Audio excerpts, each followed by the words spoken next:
ও আমার প্রিয় ভাইরা, আপনি ব্রাজিল সাপোর্টার, কেন আপনি আর্জেন্টিনা সাপোর্টার? পৃথিবীর ভিতরে যদি কোনো দেশে প্রকাশ্যে আজান দেওয়া যদি নিষেধ থাকে, তাহলে এই ব্রাজিল আর্জেন্টিনায়, যে দেশে আমার আল্লাহ তাআলার আজানের ধ্বনি চলবে না, আল্লাহু আকবার ধ্বনি যেই দেশে চলবে না, ওই দেশের সঙ্গে আমাদের কোনো সম্পর্ক নাই। তাহলে আমরা মেসি নেইমারকে আদর্শ হিসাবে মানব নাকি? মনে রাখবেন, সালমান খান আমাদের আদর্শ নয়, শাহরুখ খান আমাদের আদর্শ নয়, মেসি নেইমার আমাদের আদর্শ নয়, কোন নায়ক নায়িকা গায়ক গায়িকা আমাদের আদর্শ নয়।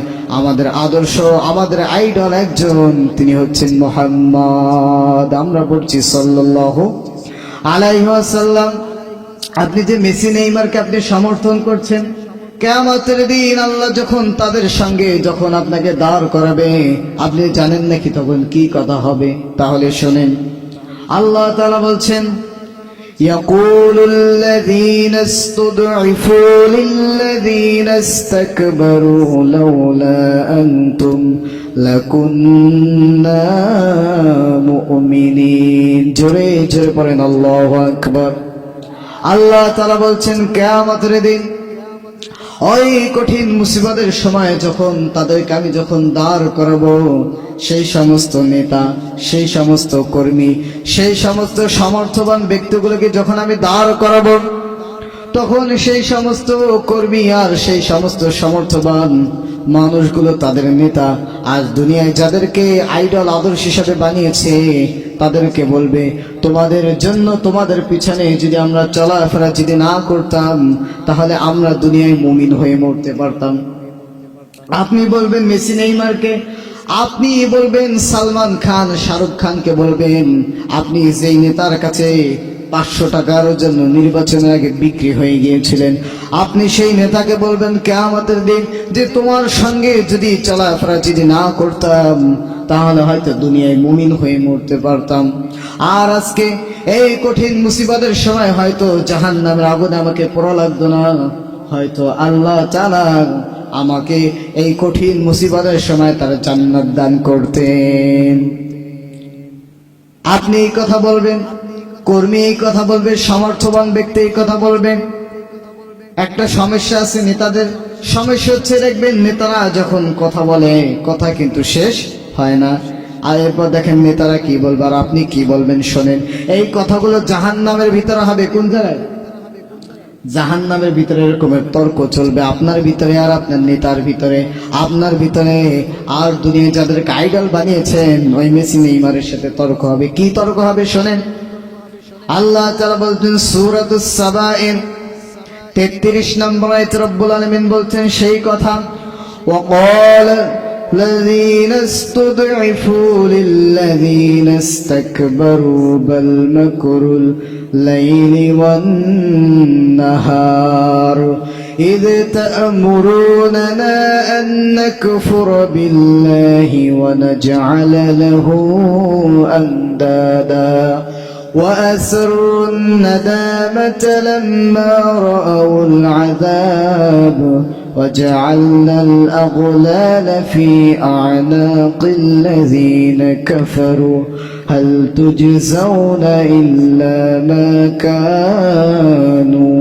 يعملون جري পড়েন আল্লাহু আকবার। আল্লাহ তাআলা বলছেন, তাদের কথা বলছেন যে যখন জাহান্নামের ভিতরে কর্মী, যখন সমর্থন ব্যক্তিরা, যখন তাদের নেতা তাদের আইডলকে যখন দোষারোপ যখন করবে, তখন তাদের নেতা তাদের আইডল গুলো তাদেরকে বলবে মেসি নেইমার, তারা বলবে তাদের সমর্থন ব্যক্তি, আমরা তো তোমাদেরকে বলি নাই আমাদের পিছনে পিছনে ঘুরতে, আমরা তো বলি নাই। তোমরা যখন আলোর পথের যখন দিশারি তোমরা যখন পেয়েছো, আমরা তো তোমাদেরকে বলি না অন্ধকারের দিকে আসতে, বরঞ্চ তোমরা নিজেদেরকে বাহবা দেওয়ার জন্য, নিজেদেরকে তোমরা উৎসাহিত করবার জন্য তোমরাই তো আমার পিছনে ঘুরেছো, আমার পতাকা নিয়ে তোমরা দৌড়াদৌড়ি করেছো, আমার কথা মতো তোমরা মানুষের ঘের দখল করেছো, এটা তো আমার কথা মতো করো নাই তোমরা। এগুলো তোমরা তো নিজেদেরকে একটু ক্ষমতা দেখার জন্য নির্বাচনের আগে আমার পিছনে ঘুরেছো আর ঘের দখল করেছো, সেখানে আমার নাম তোমরা বলেছো। তোমরা তো করেছো নিজেদের স্বার্থের কারণে, আর আজকে এই কঠিন মুসিবতের সময় তোমরা আমাকে ফাঁসিয়ে দিচ্ছ। যখন নেতা কর্মী সমর্থবান আর দুনিয়ার ওই আইডল যাদেরকে বানিয়েছে, এদের ভিতরে যখন বাজনবাদ যখন লিপ্ত হয়ে যাবে, তখন রব্বুল আলামিন এইগুলোকে ধরে ধরে তিনি জাহান্নামের ভিতরে নিক্ষেপ করবে। ও যুবক ভাই, তুমি রাত জেগে তুমি যে খেলা দেখো, ইউটিউবে নাটক সিনেমা দেখো, তুমি তোমার চেহারার দিকে তাকাও, তোমার চেহারার অবস্থা কি? ও যুবক ভাই, রাত যদি জাগতে হয় তাহলে আমরা কার জন্য জাগবো? আল্লাহর জন্য জাগতে হবে। আর আমরা আইডল হিসাবে যদি মানি তাহলে আমরা কাকে মানবো? রাসূলুল্লাহকে মানবো আমরা আইডল হিসাবে। মুসলমান হওয়ার পরও আমরা যদি মানুষদেরকে যদি নেতা হিসাবে মানি, আর মসজিদে এসে যদি নবীর সুন্নাত মানি, আর মসজিদ থেকে বের হয়ে গেলে যদি মানুষগুলোকে যদি নেতা হিসাবে মানি, তাহলে আমরা মুমিন নাকি মুনাফিক? যারা বলেন মুমিন নাকি মুনাফিক? তাহলে আমার প্রিয় যুবক ভাইরা, তাহলে আমরা মুমিন বান্দা হতে চাই, ঠিক কিনা? আমরা মুনাফিক হতে চাই না। আল্লাহ তাআলা যেন আমাদের প্রত্যেককে যেন মুমিন বান্দা হিসেবে কবুল করে। একটু জোরে বলি আমিন, আর জোরে বলি আমিন। আমার কথায় কি আপনারা কি কষ্ট পেয়েছেন? কোন যুবক ভাইরা কষ্ট পেয়েছেন? আমার উচিত আপনাকে সঠিক পথের সন্ধান দেওয়া। আমি আপনাকে সঠিক পথের পথগুলো দেখাচ্ছি, আর সেই সঠিক পথে চলার দায়িত্ব কার? আপনার দায়িত্ব। আল্লাহ তাআলা যেন আপনাকে সহ আমাকেও যেন দ্বীন ইসলামের জন্য কবুল করুক, বলছি আমিন। আখির দাওয়ানা আনিল হামদুলিল্লাহি রাব্বিল আলামিন।